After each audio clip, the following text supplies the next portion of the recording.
I was standing in my kitchen, arranging flowers in a vase, when I heard my son say the words that would shatter everything I thought I knew about him. "The bank account is in both our names. She'll never know." He was in the living room, just around the corner, his voice low but clear enough to reach me. My hands froze on the stem of a white lily. My heart stopped.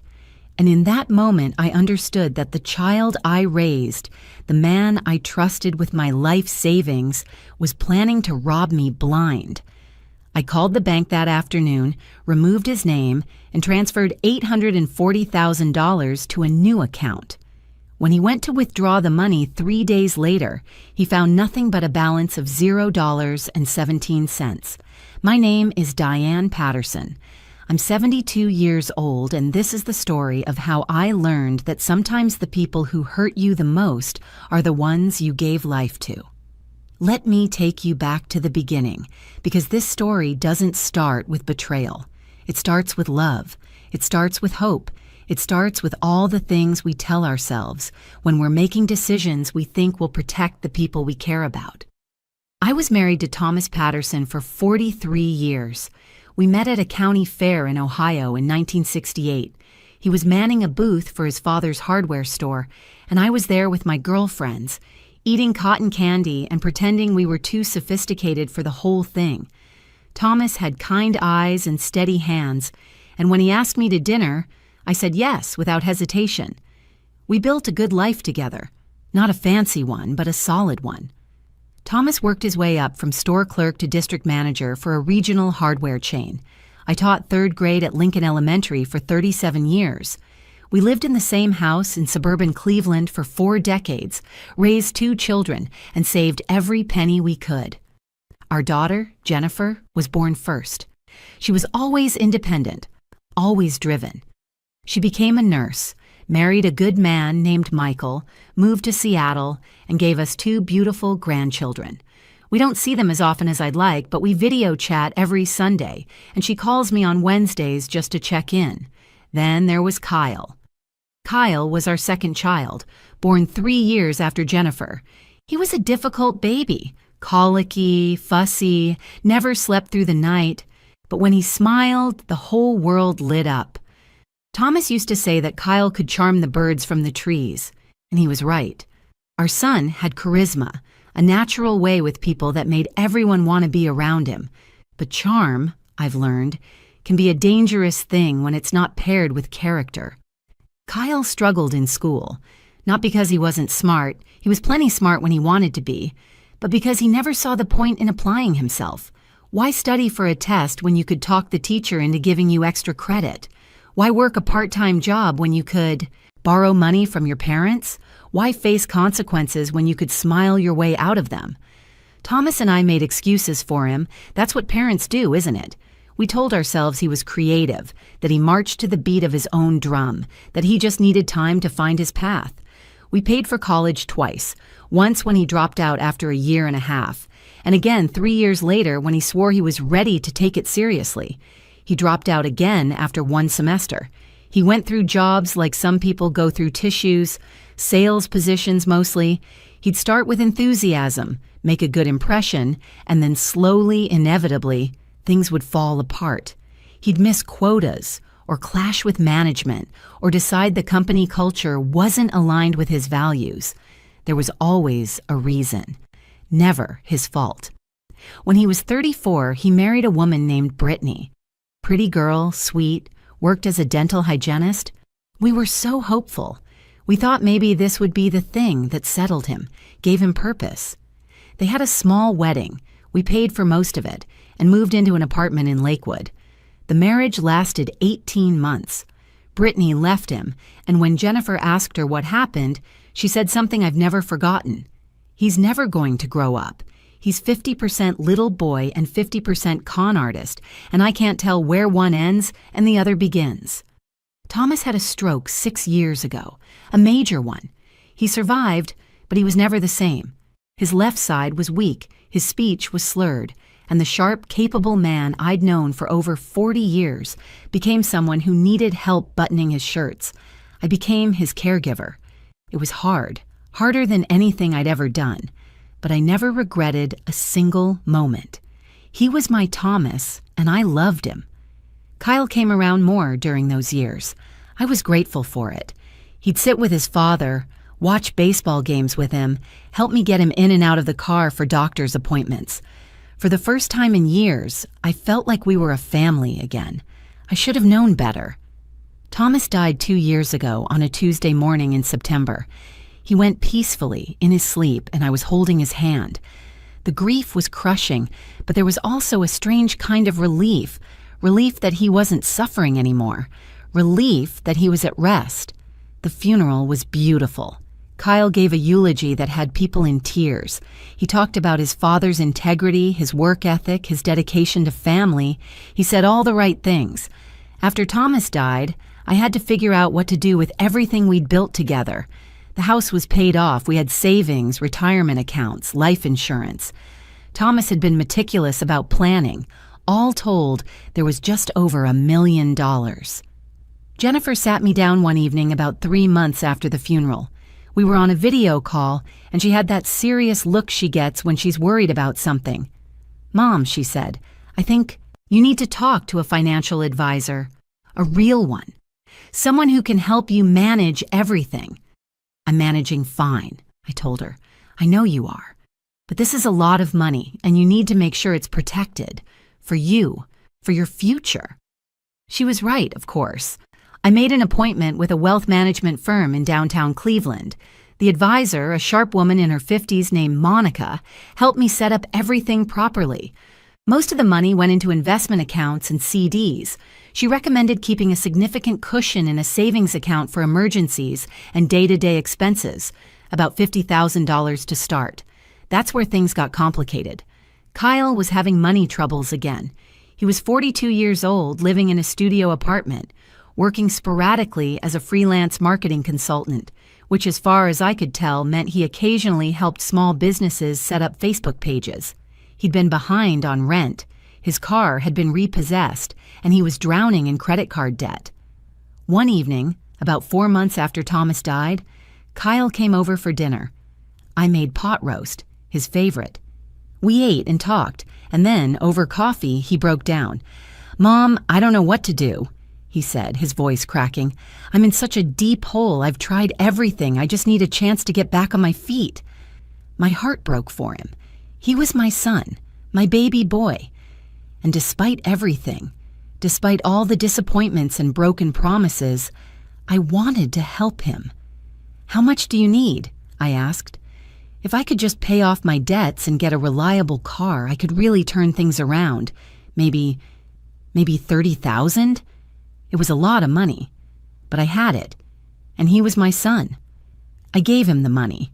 I wrote him a check from my savings account, and I made him promise, really promise, that this was the last time, that he'd use this chance to build something real. He hugged me so tight I could barely breathe. "You won't regret this, Mom, I swear. I'm going to make you proud." 2 months later, he asked for more. 10,000 this time. A business opportunity that had come up, something about digital marketing and crypto consulting. I should have said no, but I didn't. Then it was 5,000 for moving costs when he got evicted from his apartment. Then 8,000 when his business partner cheated him. Then 12,000 for a certification program that would open doors. Jennifer called me after I'd written the 5th check in 8 months. "Mom, you have to stop," she said, her voice tight with frustration. "He's using you. He's my son. I'm your daughter, and I'm telling you, he's using you. This will never end. He'll take everything you have and still ask for more." "It's my money, Jennifer. I can do what I want with it." "It's your future, Mom. It's your security. What happens when you need that money and it's gone?" We argued. She was angry. I was defensive, and we hung up without really resolving anything. We didn't speak for 3 weeks after that, but her words stayed with me. Around that same time, Kyle suggested something that seemed reasonable on the surface. "Mom," he said one afternoon when he'd come over to help me clean the gutters, one of the few times he actually followed through on a promise to help with something. "I've been thinking, what if we made your main savings account a joint account? just in case of emergency." "What kind of emergency?" I asked. "Well, you're getting older. What if something happened to you? What if you fell or had a stroke like Dad and you couldn't access your money? If I'm on the account, I could make sure your bills get paid, that you're taken care of." It made a certain kind of sense. I was 70 years old, living alone. What if something did happen? "Jennifer has power of attorney," I said. "Jennifer lives 2,000 miles away. Mom, I'm here. I'm local. I can be here in 20 minutes if you need me." I hesitated. Something felt off about it, but I couldn't quite articulate what. "Just think about it," he said, smiling that charming smile. "I'm not trying to pressure you. I just want to make sure you're protected." 2 weeks later, I went to the bank and added his name to my main savings account, the one with $840,000 in it, most of what was left of my life with Thomas. I told myself I was being practical. I told myself it was just a precaution. I told myself that despite everything, Kyle was still my son, and he wouldn't betray me. I was wrong about that last part. For 3 months, nothing happened. The account sat there, untouched except for my occasional withdrawals for living expenses. Kyle didn't mention it. Neither did I. Then came the day that changed everything. It was a Thursday in late April. One of those perfect spring days where the sun is warm, the air smells like fresh grass and lilacs, and everything feels peaceful. I'd spent the morning working in my garden, planting tomatoes and peppers, getting my hands dirty in a way that always made me feel connected to something larger than myself. Kyle called around 11 and asked if he could come over that afternoon to use my printer. His was broken, and he had some documents he needed to print for a client meeting. I told him, of course, and he arrived around 1:30. He set himself up in the living room with his laptop while I went to the kitchen to make us lunch. I was putting together sandwiches, turkey and Swiss on rye, the way he liked them, when I heard his phone ring. He answered quickly, his voice casual. "Hey man, what's up?" I wasn't trying to eavesdrop. The kitchen and living room in my house are separated by just a half wall, and sound carries. I was slicing tomatoes, and I was listening the way you listen to background noise, not really paying attention, just aware. Then I heard him say something that made my hands stop moving. "Next week," he said. "I'm thinking Wednesday, early like when they first open, smaller crowd." There was a pause while the person on the other end spoke. "No, trust me, it's fine," Kyle continued. "The account is in both our names. She'll never know." My blood went cold. "I'm telling you, she doesn't even check her statements. She's old school, man. Everything just sits there. I'll withdraw about 40, maybe 50,000 to start. Don't want to trigger any flags. Then I'll do another withdrawal in a couple weeks and another after that." I set down the knife. My hand was shaking. "Dude, she's got over 800,000 in there. Even if she notices eventually, what's she gonna do? Call the cops on her own son? It's technically my money too. My name's on the account." He laughed. Actually laughed. "Yeah, I know. I'll give her some story about an investment opportunity or whatever. She'll believe it. She always does." The person on the other end said something else. "With my half, I'm thinking of going in on that property deal you mentioned. Maybe take a trip, I don't know, live a little. She doesn't need all that money anyway. She's just going to sit in that house until she dies and leave it to me and Jennifer anyway. I'm just accelerating the timeline." Another pause. "Yeah, exactly. You get it. She's my mom, I love her, but she's had her life. Now it's my turn. Anyway, I gotta go. She's making me lunch. I'll call you later." He hung up. I stood in my kitchen, holding a half-sliced tomato, and I felt like the floor had opened up beneath me. My chest was tight. My eyes were burning. I couldn't breathe. This was my son, my baby, the child I'd carried, birthed, nursed, raised, protected, sacrificed for. The boy who'd had nightmares and crawled into my bed for comfort, the teenager I'd cheered for at baseball games, the man I'd helped and supported and loved unconditionally for 42 years. And he was planning to rob me. Not just rob me, he was planning to systematically drain my life savings while lying to my face.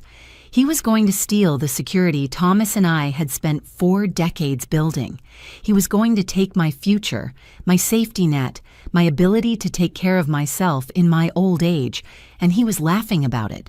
I stood there for what felt like an eternity, but was probably only 30 seconds. My mind was racing. What should I do? Confront him? Throw him out? Call Jennifer? No, I knew what I needed to do. I took a deep breath, steadied my hands, and finished making the sandwiches. I walked into the living room with a plate in each hand and a smile on my face. "Here you go, honey," I said, my voice remarkably steady. "Turkey and Swiss, just how you like it." He looked up from his laptop and smiled. That same charming smile that had been getting him out of trouble his entire life. "Thanks, Mom. You're the best." We ate lunch together. We talked about nothing. The weather, his latest client, my garden. I asked him about his plans for the week. He told me about a project he was working on, and I nodded and smiled and acted like I didn't want to throw up. When he left an hour later, he hugged me at the door. "Love you, Mom," he said. "Love you too," I replied. I watched him drive away, and then I closed the door, walked to my bedroom, and sat on the edge of my bed. I didn't cry. Not yet. There would be time for tears later. Right now, I needed to think clearly. I looked at the clock. It was 3:15. The bank closed at 5. I picked up my phone and called Jennifer.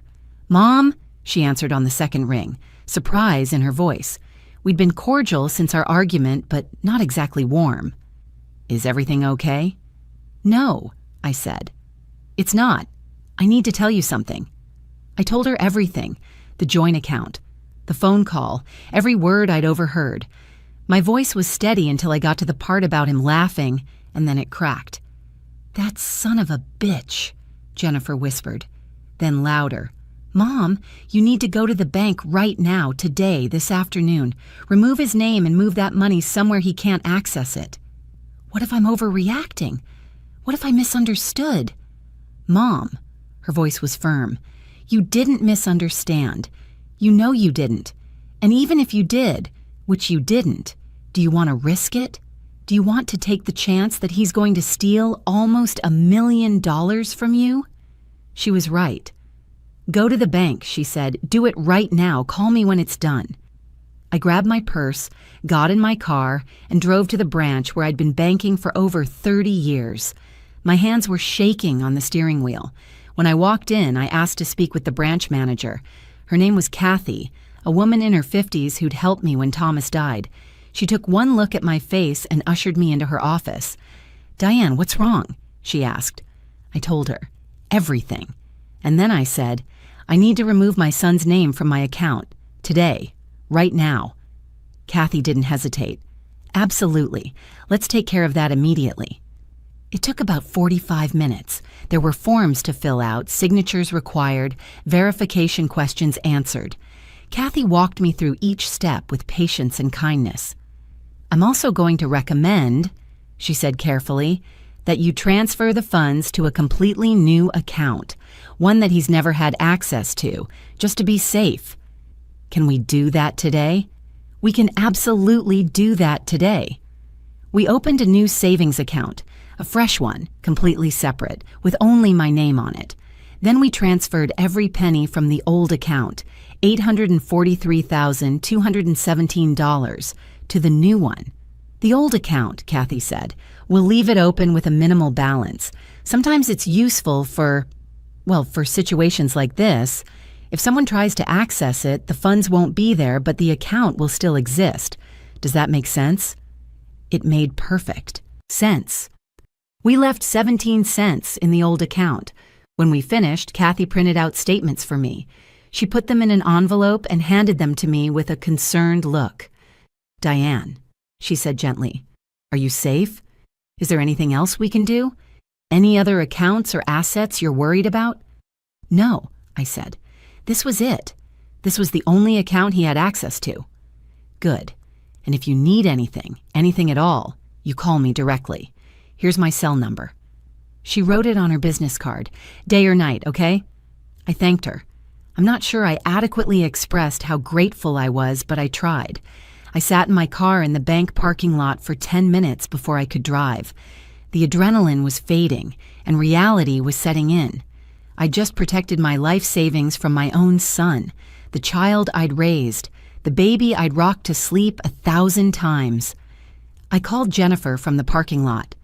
"It's done," I told her. "Good. Mom, I'm so proud of you. I know this isn't easy." "What do I do now?" Now you wait, and you don't tell him. You don't confront him. You don't give him a heads up. Nothing. You act normal, and you wait to see what he does." "Jennifer, Mom, listen to me. He showed you exactly who he is. He was planning to steal from you. You don't owe him a warning. You don't owe him an explanation. You protected yourself, and that's exactly what you should have done."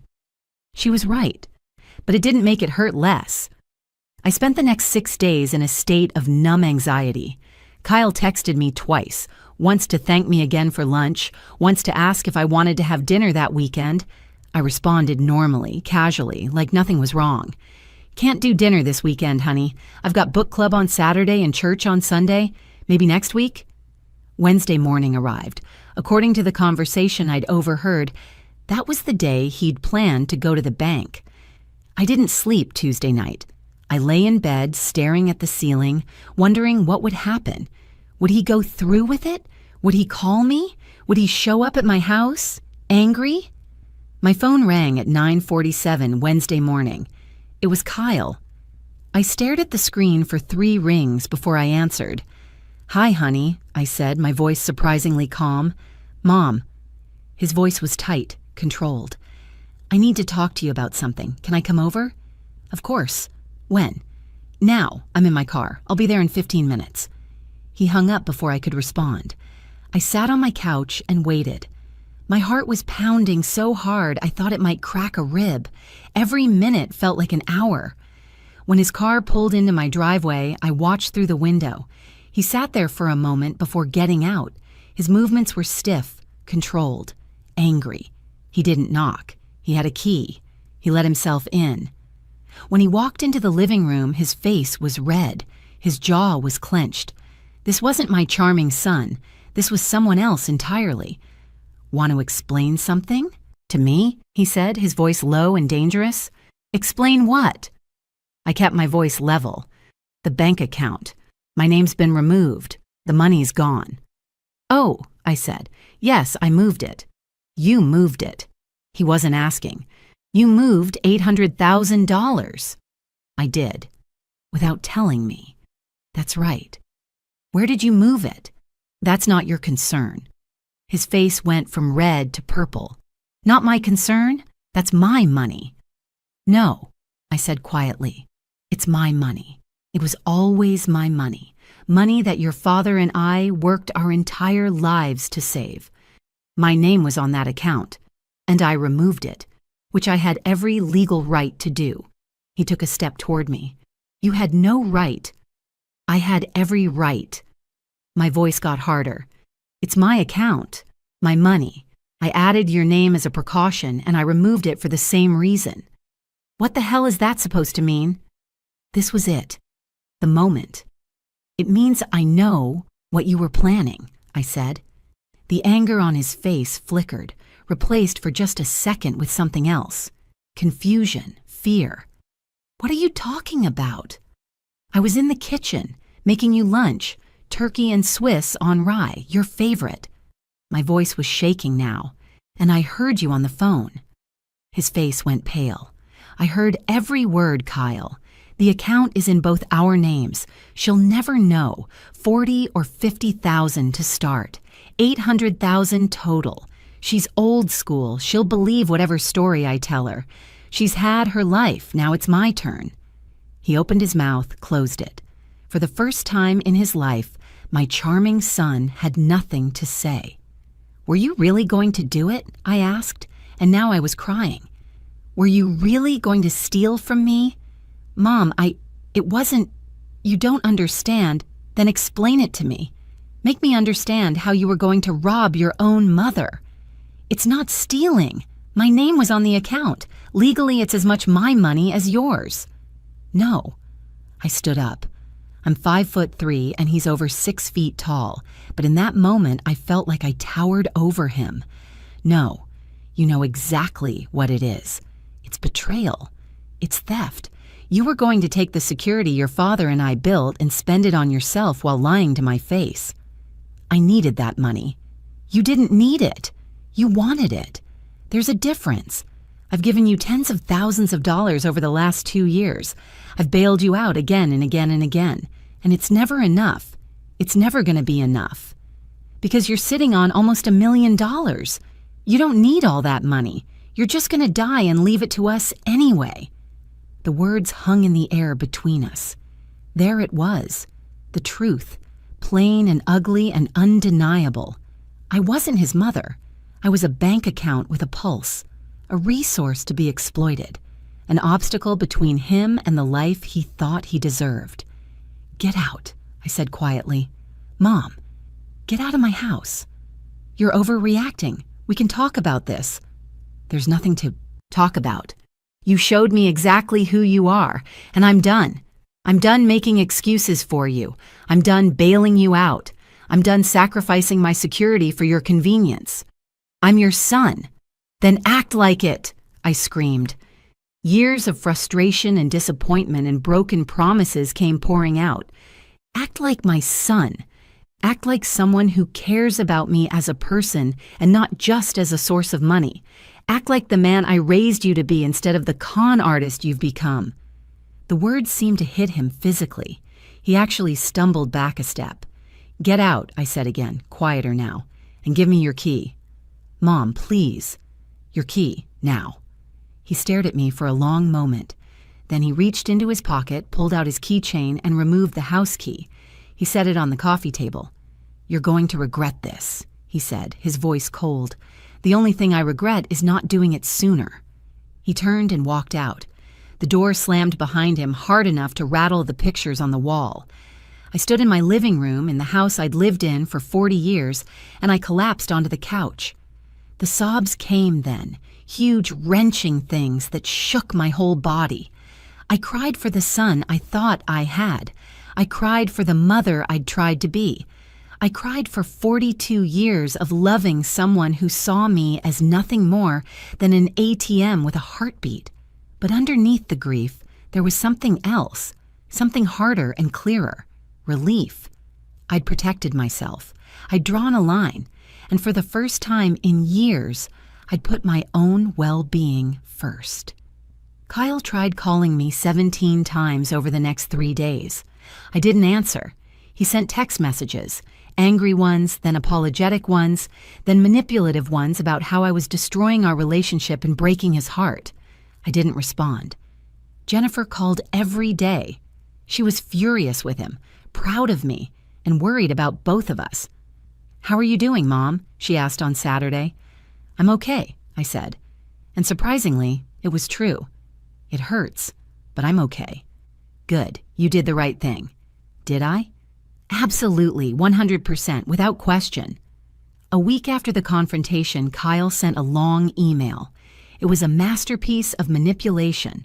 Apologies mixed with justifications, admissions of wrongdoing paired with explanations of how difficult his life had been, acknowledgments that he'd made mistakes combined with subtle implications that I'd failed him as a mother. I read it once. Then I deleted it. I changed my locks.